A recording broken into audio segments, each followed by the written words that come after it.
오늘 일일 설교는 예수님과 그리고 함께 십자가에 못 박힌 두 강도에 대한 이야기를 나누고 싶습니다.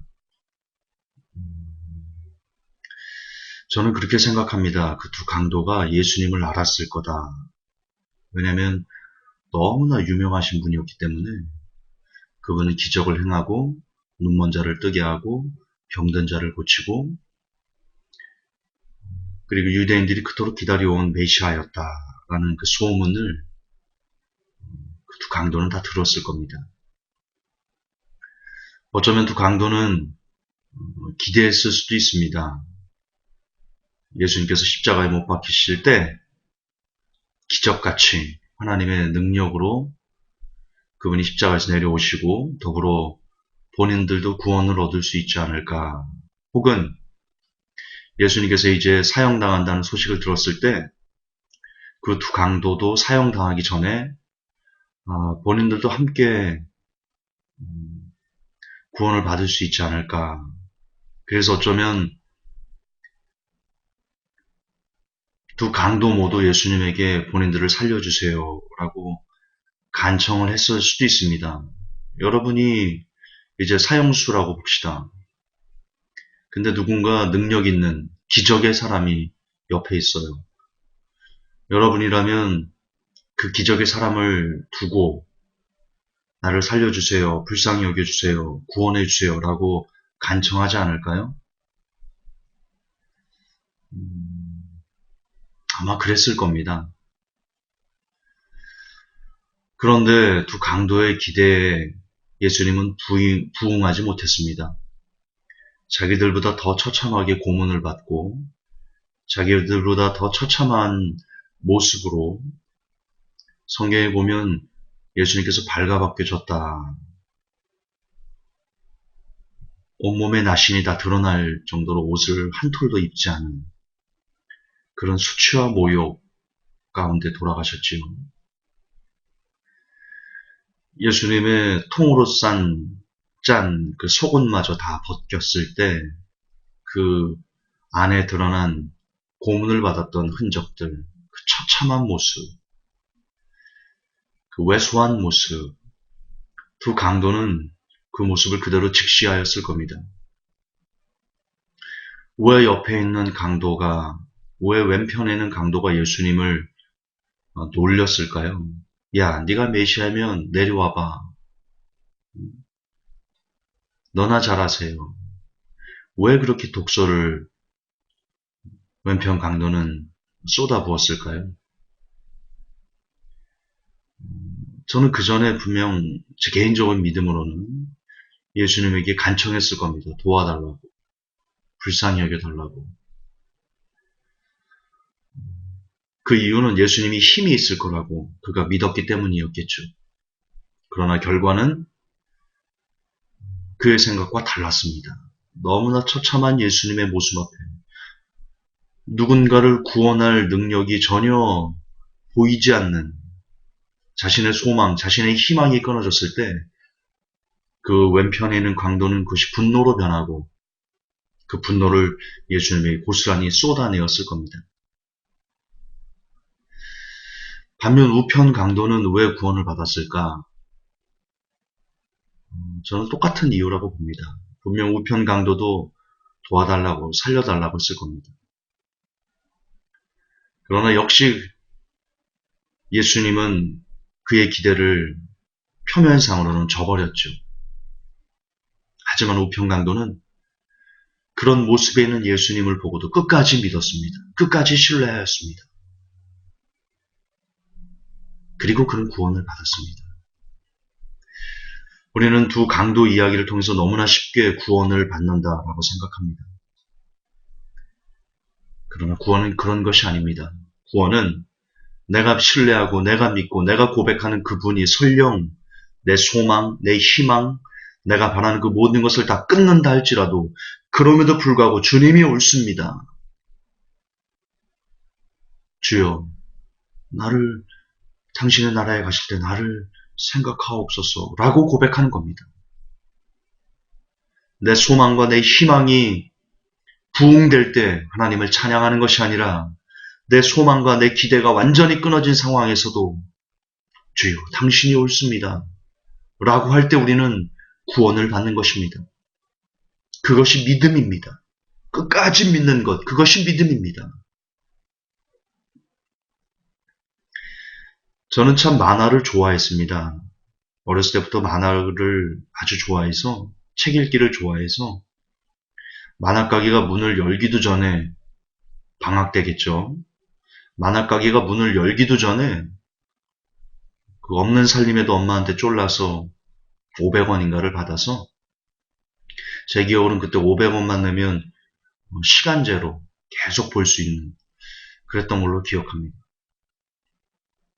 엄마한테 쫄라서 500원을 받아서 아침 일찍 만화가게 앞에서 열리기를 기다렸다가 1시간이고 2시간이고 거기서 앉아서 기다리다가 만화가게가 문을 열면 들어가서 하루 종일 만화를 보고 했던 기억이 있습니다. 그때 지금도 기억에 남는, 어린 시절에 보았던 만화인데 지금도 기억에 남는 만화가 있습니다. 고행석 씨가 쓴 구영탄이 주인공인 만화인데, 거기에 보면 구영탄이 여자들만 있는 집에 하숙을 합니다. 다 자매입니다. 다 한 가족입니다. 그 여성들이. 그들에게 뜬금없이 구슬 하나를, 귀걸이인가? 구슬 하나를 나눠줍니다. 귀걸이일 것 같습니다. 본인이 하나 갖고 있고, 그리고 짝인 거죠. 그러니까 하나를 다 나눠줍니다. 근데 그때 그 구영탄이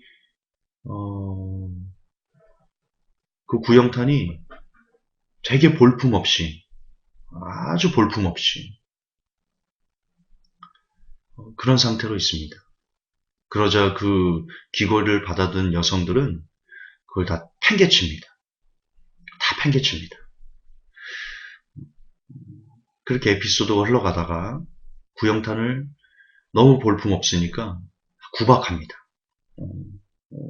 저는 어서 나갔으면 좋겠어. 그러고 이게 벌써 몇십 년 전 얘기인데 아직도 제가 기억하는 내용인데요. 얼마나 그게 가슴에 남았으면 그럴까 싶은데. 어쨌든 빨리 나가라고 구박하고 나쁘게 말하고 뒷담화하고 막 그럽니다. 근데 알고 봤더니 구영탄이 재벌가 아들이었습니다. 어느 날 자신의 본 모습을 드러냅니다. 저희가 재벌집 아들이었다는 것을, 멋진 차를 타고 멋진 쓰리버튼 마이를 입고, 쓰리버튼 마이는 제가 만들어낸 얘기고, 어쨌든 멋진 모습으로 나타납니다. 그리고 그게 언론에 보도가 됩니다. 무슨 재벌 2세 구영탄 신사업하다. 깜짝 놀랍니다. 거기는 여성들이 깜짝 놀랍니다. 그리고는 한순간에 모습을 바꿉니다. 마치 예전부터 처음부터 구영탄을 좋아했던 것처럼 온갖 갖은 아양과 알랑방구를 다 낍니다. 그때 구영탄이 그런 것에 현혹되지 않고요. 자기가 처음에 나눠주던 귀걸이를 딱 보여주면서 이거 갖고 있는 사람 오세요. 서로 막 들어가서 찾습니다. 없지요. 막 서랍 막 뒤지고 막 방 다 뒤지고 장롱 막 다 뒤지고 없지요. 진작 버렸는데. 근데 거기에서 유일하게 늘 구영탄을 처음부터 잘 대해주고 불쌍하다고 감싸주고 했던 여성 하나가 있었습니다. 그 여성이 그 귀걸이를 갖고 있었습니다. 그래서 그 여성은 그 구영탄과 결혼해서 신데렐라가 되죠.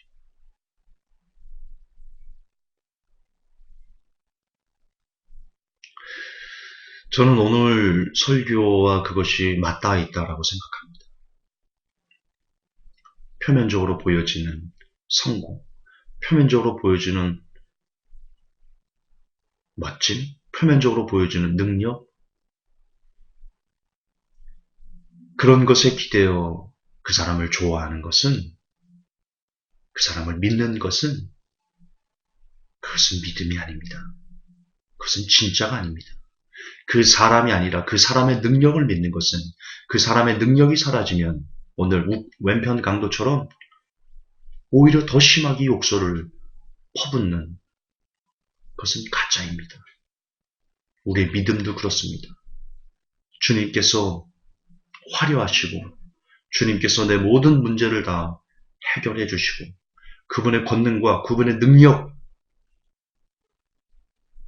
그분이 우리에게 해줄 수 있는 그 무언가의 기대, 그 무엇 때문에 우리가 주님을 사랑하고 주님을 믿고 주님을 구원자라 말하는 것은 거짓입니다. 그것은 믿음이 아닙니다. 믿음이란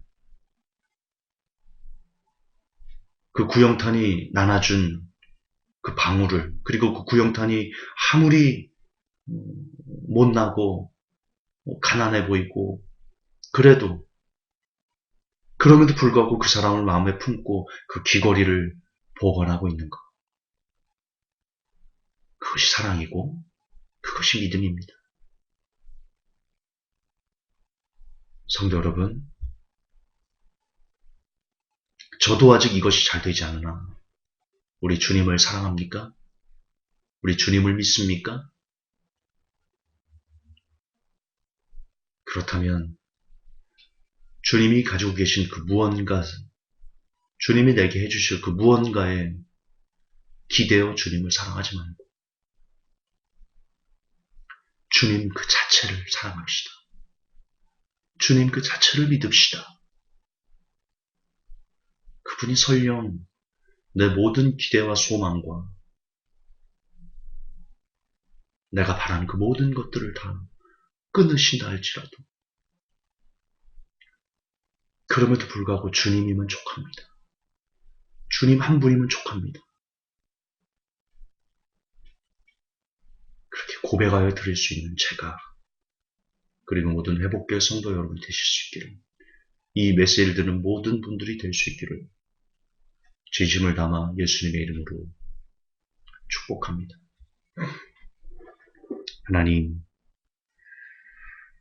오늘 두 강도와 예수님의 십자가 사건을 통해서 무엇이 우리를 구원에 이르게 하는 믿음인지 생각하여 보았습니다. 주님,